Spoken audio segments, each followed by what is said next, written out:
Good morning everyone. बच्चों past participle पढ़ते हैं आज। पास्ट पार्टिसिपल में वर्ब की थर्ड फॉर्म का प्रयोग होता है।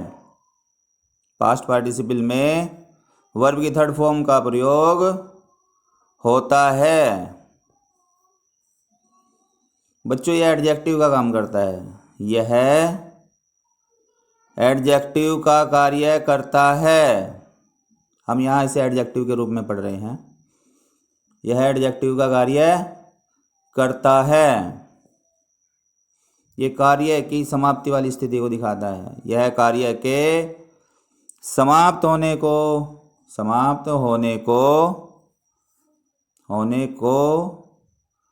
दिखाता है।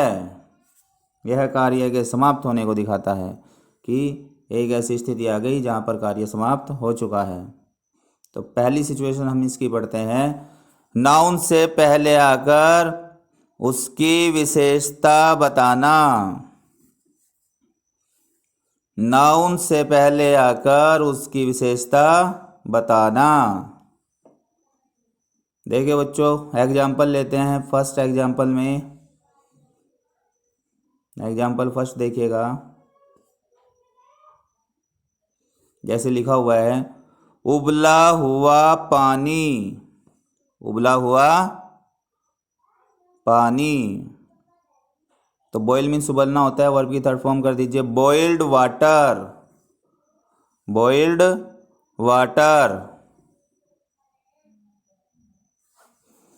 मैं उबला हुआ पानी पीता हूँ। उबला हुआ पानी पीता हूँ।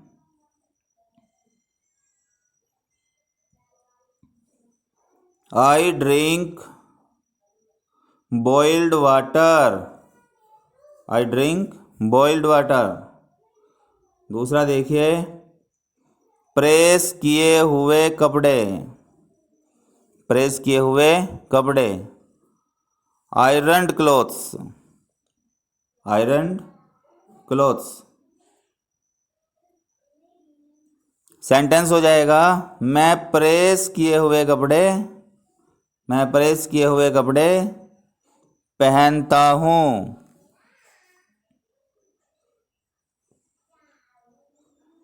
मैं प्रेस किए हुए कपड़े पहनता हूँ। I wear ironed clothes.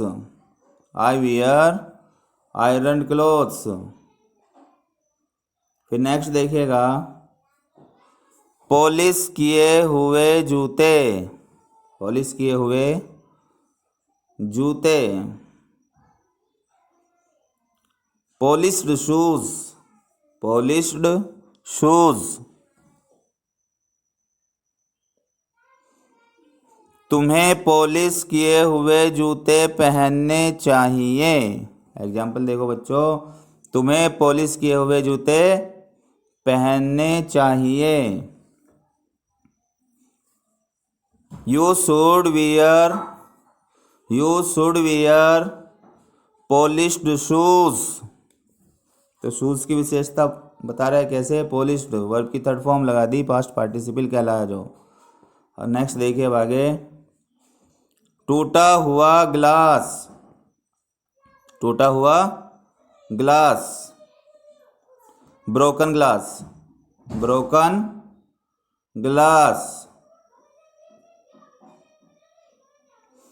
इस टूटे हुए गिलास को फेंक दो। इस टूटे हुए गिलास को फेंक दो।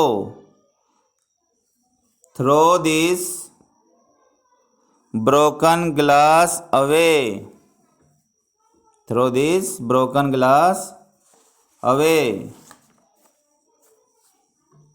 अब सेकंड देखिए एग्जाम्पल जले हुए कपड़े। जले हुए कपड़े बर्न मीन्स जलना होता है। बर्नट हो जाएगा थर्ड फॉर्म में बर्नट क्लोथ्स। Burnt clothes. मैंने जले हुए कपड़े फेंक दिए हैं। मैंने जले हुए कपड़े फेंक दिए हैं। और लगाइएगा प्रेजेंट परफेक्ट हो गया तो हैव का प्रयोग करेंगे। I have thrown away the burnt clothes. अब नेक्स्ट देखिएगा, थका हुआ आदमी विशेषता बता रहा है आदमी की, थका हुआ होना, यही पास्ट पार्टिसिपल है। इंग्लिश में वर्ब की थर्ड फॉर्म आ जाती है। टायर्ड मैन, देखो अब हिंदी में सेंटेंस देखिए, थका हुआ आदमी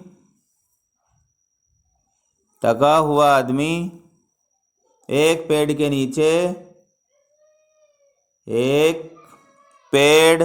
नीचे सो गया।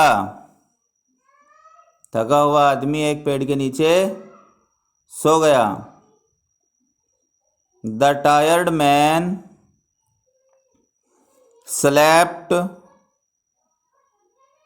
Under a tree. The tired man slept under a tree. अब नेक्स्ट देखिए, रंग की हुई कार,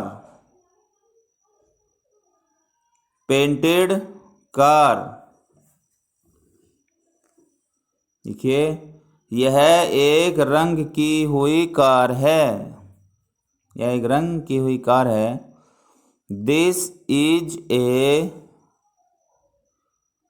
इंग्लिश बनाइए बच्चों इसकी, this is A painted car, this is A painted car, यह एक रंग की हुई कार है। अब नेक्स्ट देखिए, टूटा हुआ बल्ला,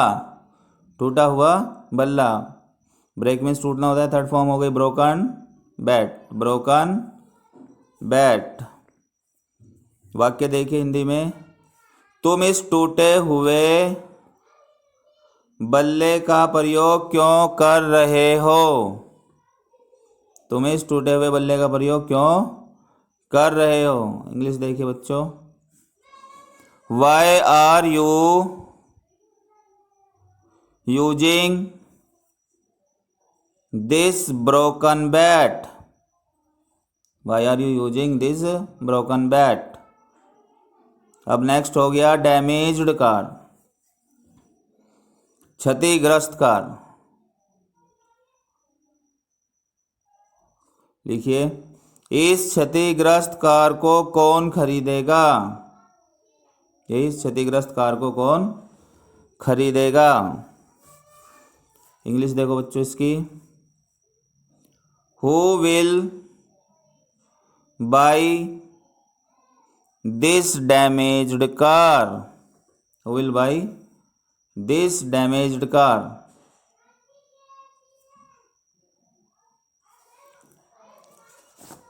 अब नेक्स्ट देखिएगा, इंजर्ड बॉय, घायल लड़का, injured boy.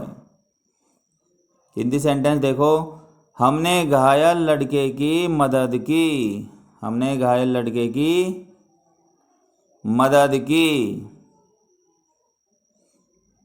We helped an injured या वुंडेड कह सकते हैं,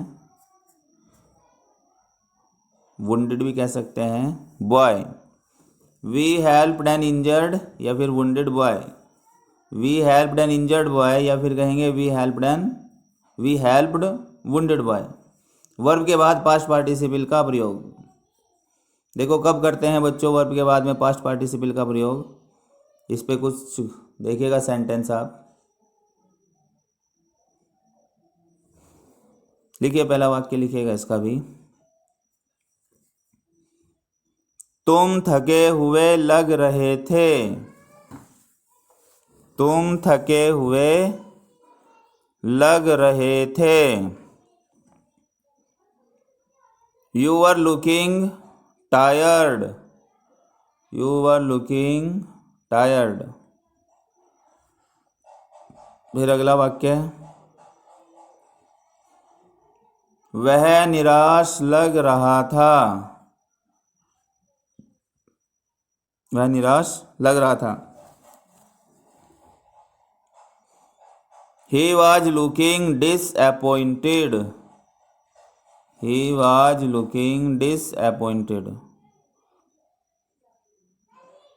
आगे, वह मेरे तर्क से संतुष्ट लग रहा था।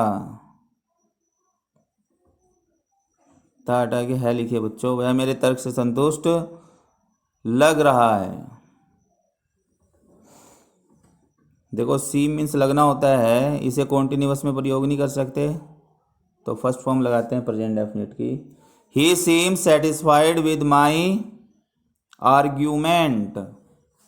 ही seem satisfied with my argument. Next देखिए, तुम्हें चिंतित होने की जरूरत नहीं है। जरूरत नहीं है। तुम्हें चिंतित होने की जरूरत नहीं है। इंग्लिश इसकी, you do not need to be worried. You do not need to be worried. अगला वाक्य बच्चों, वह डरा हुआ है। वह डरा हुआ है। He is scared, SCARED। He is scared, square means डरना, वह डरा हुआ है। नेक्स्ट देखिए, आप हैरान क्यों हैं। आप हैरान क्यों हैं। Why are you surprised. Why are you surprised. आप हैरान क्यों हैं। अब आगे देखो बच्चों,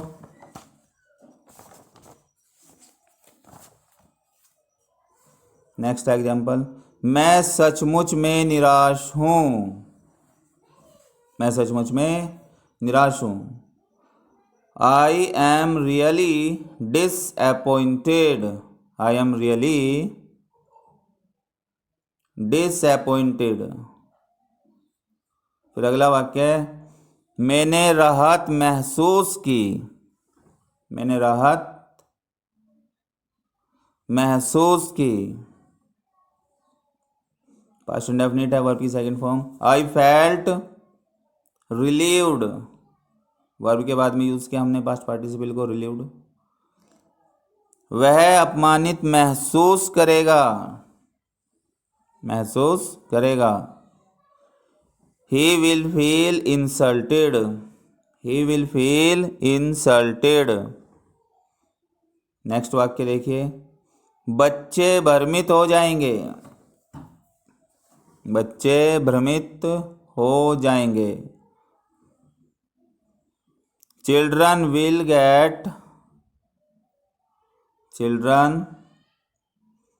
गेट कंफ्यूज्ड। नेक्स्ट सेंटेंस, पर्यावरण प्रदूषित हो जाता है। पर्यावरण प्रदूषित हो जाता है।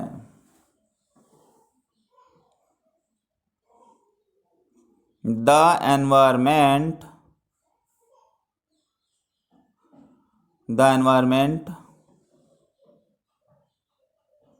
Gets polluted. The environment gets polluted. ये बच्चों पास्ट पार्टिसिपल हो गए। अब सिंथेसिस देख लेते हैं। सिंथेसिस में क्या होता है, दो या दो से अधिक वाक्यों को जोड़ करके हमें एक सिंपल सेंटेंस बनाना होता है। तो दो सेपरेट सेंटेंस दिए होते हैं जिन्हें जोड़ करके, दो या दो से ज़्यादा भी हो सकते हैं, जिन्हें जोड़ करके हमें कंबाइंड करना पड़ेगा, एक वाक्य बनाना पड़ेगा। तो पास्ट पार्टिसिपल के यूज से हम किस तरीके से दो अलग अलग वाक्यों को जोड़ करके एक सेंटेंस बनाते हैं, एक वाक्य बनाते हैं। देखिए, जब एक वाक्य का ऑब्जेक्ट दूसरे का सब्जेक्ट हो, ये एक कंडीशन हो गई। जब एक वाक्य का ऑब्जेक्ट दूसरे वाक्य का सब्जेक्ट हो, दूसरे वाक्य का सब्जेक्ट हो। देखो सेपरेट लिखते हैं दो अलग अलग वाक्य बच्चों, ए और बी की फॉर्म में, फिर उनको हम कंबाइन करेंगे। ये सेपरेट वाले सेंटेंस दिए, यानी अलग अलग दिए हैं दो वाक्य। पहला हम लिखते हैं, आई फाउंड माई पेन। मेरे अपना पेन पाया। I found my pen. It was lost, यह खो गया था। तो यहाँ पर ऑब्जेक्ट है पेन और अगले वाक्य बी में इट, यह है, ये सब्जेक्ट का काम कर रहा है। अब कंबाइंड कर लेते हैं इसको। कंबाइंड करके क्या हो जाएगा, I found my lost pen, मैंने अपने खोए हुए पेन को पाया। ये लॉस्ट उठ करके पेन से पहले आ गया विशेषता बताने के लिए, नाउन से पहले यूज़ कर लिया हमने। ऐसे ही नेक्स्ट एक एग्जाम्पल और देखिएगा। This is a rose, A part हो गया। बी देखिए इसका, इट इज फेडेड, यह रोज है, यह मुरझाया हुआ है। दोनों को जोड़ के कंबाइंड करिए, क्या हो जाएगा, यह मुरझाया हुआ गुलाब है। दिस इज ए फेडेड रोज। अब आगे बच्चों सेपरेट में लिखिएगा, दो सेंटेंस अलग अलग ए बी करके। आई सा ए स्नेक, मैंने एक सांप देखा। दूसरा, इट वाज वुंडेड, यह घायल था। इट वाज वुंडेड, यह घायल था। अब इनको कंबाइंड कर दीजिएगा। कंबाइंड करके क्या हो गया, आई सा ए वुंडेड स्नेक। आई सा ए वुंडेड स्नेक, मैंने एक घायल सांप देखा। ठीक है बच्चों, कंप्लीट हो गया आपका ये टॉपिक।